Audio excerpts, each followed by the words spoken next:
Hello, my name is Madison, and I am 36 years old. This is the story of how my entire life was shaped by the people who were supposed to love me the most, my family. And how, in the end, I finally broke free from the shadows they had cast over me for so many years. I grew up in a wealthy household. My parents, Charles and Vanessa, were highly successful entrepreneurs who built multiple businesses from the ground up. Because of their success, my younger sister Megan and I lived privileged lives. We attended top private schools, traveled on luxurious vacations, and had everything money could buy. But even in such comfort, my world was filled with silent struggles. From the day Megan was born, everything shifted. She was stunning, even as a child. She inherited my mother's wide, beautiful eyes, my father's perfect nose, and my grandmother's graceful figure. People would gush over her everywhere we went. "What a beautiful child," they'd say. "She looks like a model," their voices always filled with admiration. Standing next to her, I always felt invisible. I didn't inherit any of those admired features. My eyes were narrow, my nose was small, and my figure was plain. I looked more like distant relatives no one ever mentioned. Strangers rarely even noticed me when Megan was around. At family gatherings, relatives would constantly compare us, not out of cruelty, but in ways that still stung deeply. "Your sister is so beautiful, Madison. You must be proud." That kind of praise never landed on me. Despite all of that, I adored Megan when we were young. As toddlers, she would follow me everywhere, calling my name in her soft little voice. I helped her tie her shoes, brushed her hair, and played with her dolls. Back then, I thought we were inseparable. But as we grew, so did the gap between us, not just in appearance, but in how others treated us.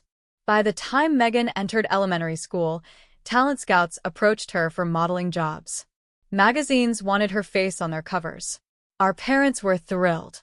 They supported her dreams, praising every little thing she did while quietly pushing me to focus on my studies, my future, and being responsible. Even as a child, I started to feel the heavy weight of being the less special one. As we moved into our teenage years, the differences between Megan and me became impossible to ignore, not just for outsiders, but within our own home. Megan's natural beauty became her power, and she knew it. She walked through life as if it owed her something, and strangely, everyone seemed to agree. Wherever we went, people gravitated towards her, complimenting her looks, her charm, her effortless grace. Even in simple clothes, without makeup, Megan drew admiration like a magnet. I, on the other hand, tried everything to at least fit in. I dressed carefully, applied makeup with precision, and watched my diet. But none of it mattered. No one saw me the way they saw her. My parents never commented on my efforts. Instead, they always seemed a little disappointed when comparing us, even if they didn't say it directly. At home, Megan's behavior grew more cruel as she grew older. She started teasing me, at first playfully, but then with increasing cruelty. She'd take my belongings and hide them, just to watch me get frustrated. Once, I saved up for months to buy myself a beautiful dress. The day before I planned to wear it, Megan appeared at breakfast, wearing it casually, claiming she thought it was hers. Worse, she developed a habit of turning every situation against me. Sometimes, she would create dramatic scenes, placing her own clothes in my room, then accusing me of stealing from her. She would cry and scream in front of our parents, making me out to be jealous and mean. And no matter how much I tried to defend myself, my parents always took her side. "Madison, you're the older sister. Don't be cruel to your little sister. Madison, she's only teasing you because she loves you." Their words stabbed me more deeply than Megan's tricks ever could. In their eyes, Megan could do no wrong. I became the villain in a story I never even wanted to be part of. Feeling unsafe and completely unsupported, I eventually started locking my bedroom door at night. It was the only way I could protect my privacy and belongings. But even then, my parents scolded me for it. "How can you not trust your own family, Madison? How can you think that your sister would harm you?" I wanted to scream, but instead, I stayed silent, building quiet walls inside my heart where no one could reach me. By the time I entered college, I no longer saw our home as my home. It was a place where I merely existed, not where I belonged. As soon as I graduated from college, I knew what I had to do: leave. I didn't wait for my parents to suggest it, nor did I wait for Megan to create another scene. I packed my things quietly and moved into a small apartment across town. For the first time in my life, I could finally breathe without constantly looking over my shoulder. Of course, my parents didn't take my departure well. They insisted I visit on weekends, especially during holidays, but I always found ways to avoid it. I picked up seasonal temp jobs, offered to work through major holidays, and politely declined every invitation. The thought of walking back into that house, where every corner held memories of being dismissed and compared, made my stomach turn. While Megan continued living under my parents' roof, enjoying the luxury and constant financial support, I started to build my own life from scratch. I worked long hours, saved every dollar, and learned how to manage my finances carefully. Without anyone to depend on, I became fiercely independent. I built a stable career working in an office, one small promotion at a time.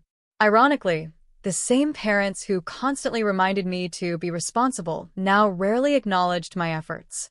Every phone call with my mother was short and one-sided. "How's work?" "Still working at that office," she'd say, followed quickly by stories of Megan's latest photo shoots, trips, or shopping sprees. Apparently, Megan had no interest in pursuing a stable career. She bounced from one modeling gig to another, dating wealthy men, spending recklessly, and proudly posting her lavish lifestyle all over social media.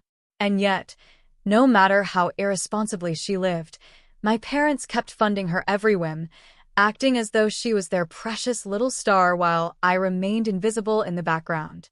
But over time, I grew stronger. I learned to appreciate the peace that came with being away from their toxic favoritism. I built friendships, learned new skills, and for the first time, started feeling a quiet kind of pride in myself, one that didn't depend on anyone else's approval. And then, just when I thought I had finally found stability, everything changed. The call came on a cold, rainy evening. Both of my parents, Charles and Vanessa, had been in a car accident. Neither survived.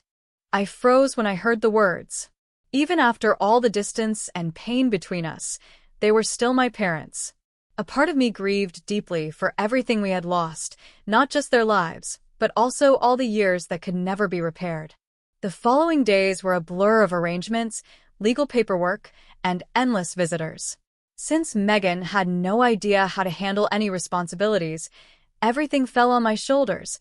Managing funeral services, speaking to relatives, coordinating with lawyers and my parents' business partners. I barely had time to cry. I was too busy taking care of everything. Megan, meanwhile, played the grieving daughter for the guests, sobbing loudly at the funeral, accepting everyone's sympathy. But I knew her well enough to recognize what was coming next. Barely 2 days after the funeral, Megan called me to meet at our childhood home. As I sat across from her in the same living room where so many painful memories lived, she wasted no time. "You know," Megan started with a smirk, "our parents left behind a $20 million estate. That's a lot of money. And obviously, I should get all of it. I mean, we both know they loved me more. It's only fair." Her confidence was nauseating. She looked at me like I was some pitiful obstacle in her way, insignificant, disposable. Then she added cruelly, "Unless, of course, you need some of it. Maybe for plastic surgery?" I took a deep breath, keeping my voice calm. "I don't want the inheritance, Megan." Her face twisted in shock. "What?" "I mean it," I repeated. "You can have it all, but under one condition." At the mention of a condition, her eyes narrowed sharply. "From today forward, we are no longer family. You get the full inheritance, and I never want to hear from you again. No calls. No visits. Nothing." There was a pause, but only for a moment, before a slow grin spread across her face. $20 million and I never have to deal with you again, she laughed. "That's perfect. Why would I ever want to talk to someone like you anyway?" Without another word, I stood up and walked out of that house, for what I knew would be the very last time. Oddly, I didn't feel sadness. No grief. No regret. Just a sense of relief I had never known before. I was free. At first, everything was quiet. I had held up my end of the deal. No calls, no contact. Megan, fully believing she had secured her $20 million fortune, disappeared into her world of luxury. And I stayed focused on rebuilding my own peaceful life. But a few months later, the calls started. At first, I ignored them. Then they became constant. Finally, I answered one, mostly out of frustration. Madison. Thank God you picked up. Megan's voice rushed through the line, nervous and panicked. I need your help. I don't have a sister, I said coldly. We had a deal. Don't call me again. But Megan didn't care about the deal. Instead, she started rambling frantically. Listen, after Mom and Dad died, I started going through their accounts, but one of my friends from City Hall told me I need to pay some sort of inheritance tax. I don't understand any of this. You always handled the serious stuff. I don't know what to do. I closed my eyes, already regretting answering the call. First of all, you don't owe any inheritance tax. The exemption is over $2 million, and since I legally renounced my share, you're the sole heir. I've already informed the estate lawyer, Mr. Collins, that I have no involvement. You'll have to deal with everything on your own. But isn't it simple? She stammered. I thought they'd just give me the money. I almost laughed at how clueless she was. That's not how inheritance works, Megan. The $20 million wasn't just cash sitting in a bank account. It includes businesses, real estate, assets, and debts. All of that has to go through probate. The lawyer will calculate what's left after liabilities. Megan went silent. I could tell she had never even bothered to understand any of this before. Just talk to Mr. Collins directly, I said flatly. Don't call me again. I hung up, relieved that the conversation was over. But as I expected, things quickly unraveled for Megan. Once the probate process was complete, she discovered the harsh reality. Between business debts, loans, and outstanding taxes, most of the estate's value was tied up or owed. What she thought would be a $20 million fortune had shrunk down to about $2 million in liquid assets.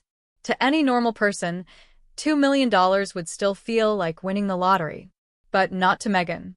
For someone who had dreamed of endless wealth, it felt like a betrayal. Soon enough, the calls started again. Every few days, her name flashed on my phone screen, her voicemails filled with tears and frustration. Madison, please pick up. This isn't fair. I thought I was getting everything. I don't know what to do. But I had no interest in fixing the mess she had created for herself. This was only the beginning of her downfall. Even though Megan's actual inheritance was nowhere near $20 million, the rumors painted a very different picture. Word spread like wildfire. Megan inherited $20 million after her parents' death. People who hadn't spoken to her in years suddenly reappeared. Distant relatives came knocking, pretending to offer sympathy while fishing for money. Old classmates and fake friends reached out with forced kindness. Some even boldly asked for loans or outright demanded gifts. And as the rumor grew, so did the vultures circling around her. At first, Megan tried to show off. She bought expensive designer bags, luxury jewelry, and hosted lavish parties, feeding into the gossip. The more she flaunted, the more attention she drew, and the more dangerous it became. Soon, strangers began appearing at her apartment uninvited. Some were aggressive, some threatened her, and a few even attempted blackmail, claiming they had information they would release if she didn't pay them off. Panic slowly consumed her.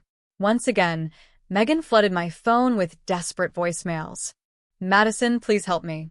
People keep showing up at my apartment. They're threatening me. I don't feel safe anymore. I deleted each message without responding. Eventually, she went to the police, hoping they would fix everything. But even Officer Turner, who handled her case, was blunt. You brought this attention on yourself, ma'am. You've publicly flaunted your supposed wealth and attracted these people. We can't make them vanish. Our best advice is to relocate and start fresh somewhere private. Of course, Megan ignored the advice. Instead, she stayed put, still clinging to the illusion that her money would somehow solve her problems. But her troubles were far from over.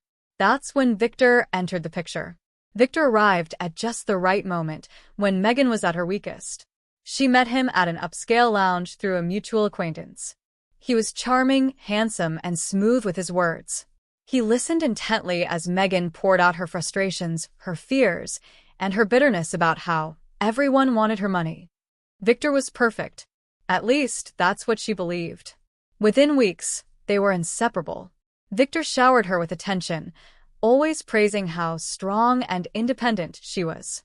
But what Megan didn't realize was that Victor was carefully planting seeds in her mind.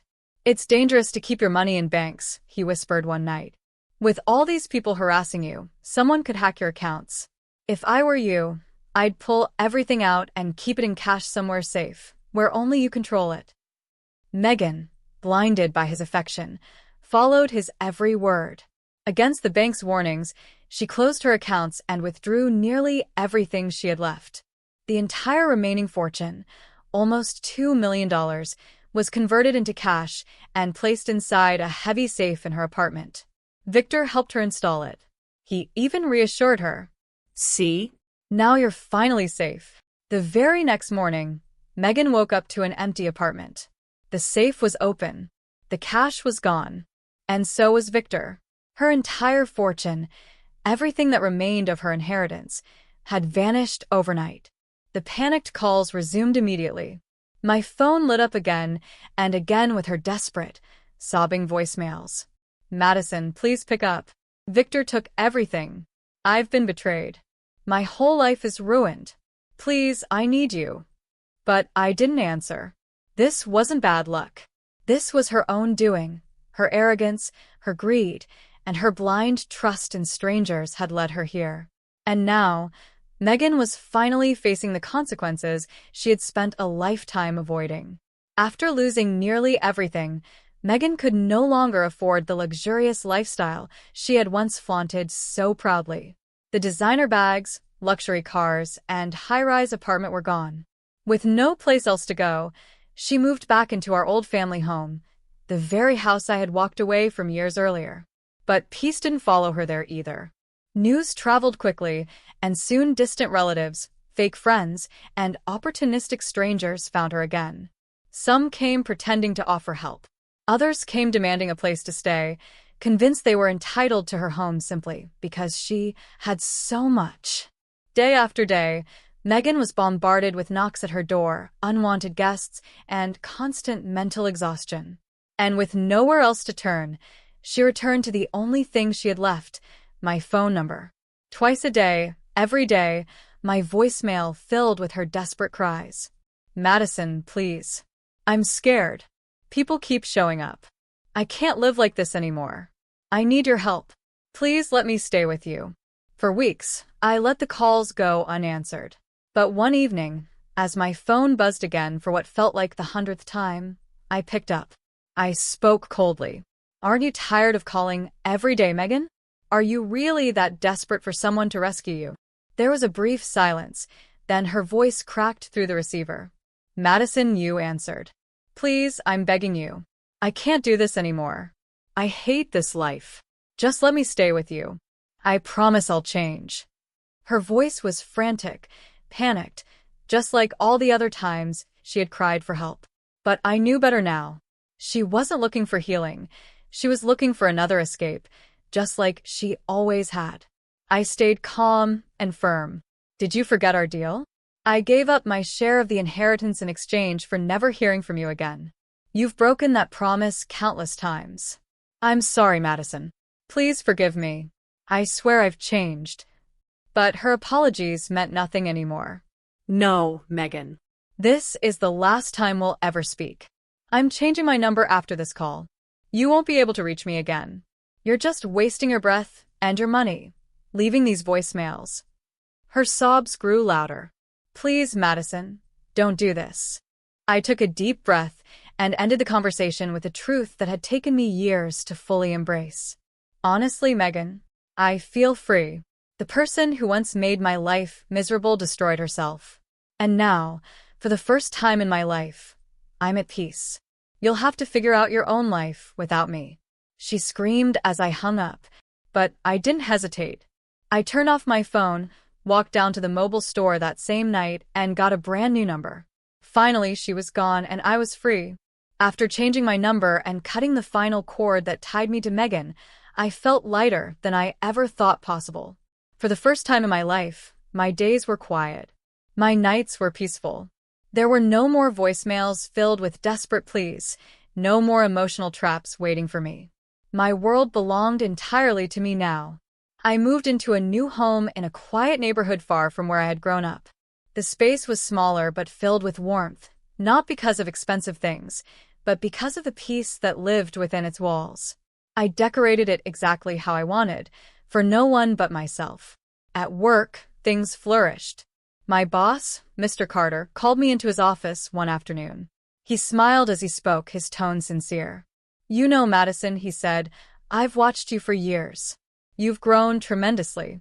I remember when you used to constantly compare yourself to others, always doubting your worth. But not anymore. You carry yourself differently now, with confidence." I smiled and nodded. He was right. For years, I lived in Megan's shadow, never feeling good enough. Always being told, directly or indirectly, that I wasn't beautiful enough, important enough, or worthy enough. But that life was over. During lunch that day, one of my coworkers laughed gently and added, "You used to say you weren't good enough for anything, but now you light up the whole office. It's like you finally realized how strong you really are." And I had. Not because someone rescued me. Not because life suddenly became easier. But because I learned to stop measuring my worth by anyone else's standards, especially those of a family who had never truly seen me. I didn't have my parents anymore. I didn't have my sister. But I had myself and peace. And that, I realized, was worth far more than any inheritance could ever offer. Thank you so much for watching this story. If you enjoyed it, please make sure to like the video, leave your thoughts in the comments, and subscribe to the channel for more incredible stories like this. Your support means a lot and helps us bring you more powerful content every week. Stay tuned for the next story.